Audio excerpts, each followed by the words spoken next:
Supreme court ने गुरुवार को केंद्र से कहा कि संविधान में खनिज संपदा अधिकारों पर कर लगाने की शक्ति संसद को नहीं बल्कि राज्यों को दी गई है।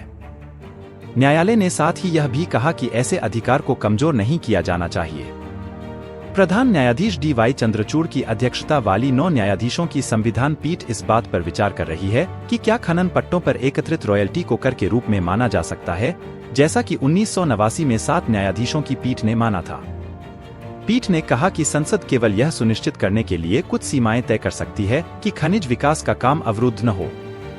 पीठ में न्यायमूर्ति ऋषिकेश रॉय, न्यायमूर्ति अभय एस ओका, न्यायमूर्ति बी.वी. नागरत्ना, न्यायमूर्ति जे.बी. पारदीवाला, न्यायमूर्ति मनोज मिश्रा, न्यायमूर्ति उज्जवल भुइयां, न्यायमूर्ति सतीश चंद्र शर्मा और न्यायमूर्ति ऑगस्टिन जॉर्ज मसीह भी शामिल हैं। पीठ ने कहा कि संविधान की 7वीं अनुसूची की सूची 2 की प्रविष्टि 50 के संबंध में संसद प्रतिबंध लगा सकती है, लेकिन वह यह नहीं कह सकती कि उसके पास कर लगाने की शक्ति है और राज्यों के पास नहीं है।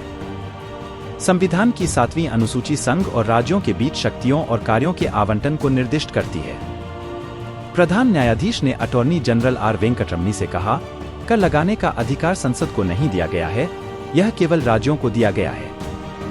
लेकिन खनिज संपदा के हित में संसद कह सकती है कि आप इस तरह से कर नहीं लगा सकते हैं, या उदाहरण के लिए कर 20% से अधिक नहीं होना चाहिए, क्योंकि यदि आप एक निश्चित तरीके से कर लगाते हैं तो यह खनिज के विकास में बाधा डाल सकता है।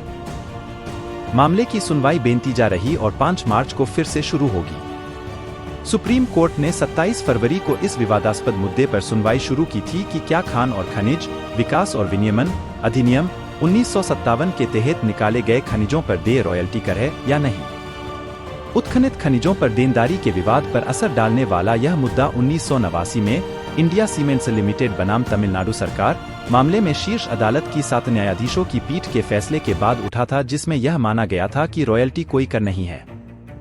हालांकि 2004 में पश्चिम बंगाल सरकार बनाम केशवराम इंडस्ट्रीज लिमिटेड मामले में शीर्ष अदालत की 5 न्यायाधीशों की पीठ ने कहा कि 1989 के फैसले में एक मुद्रण संबंधी त्रुटि थी और कहा गया कि रॉयल्टी एक कर नहीं है।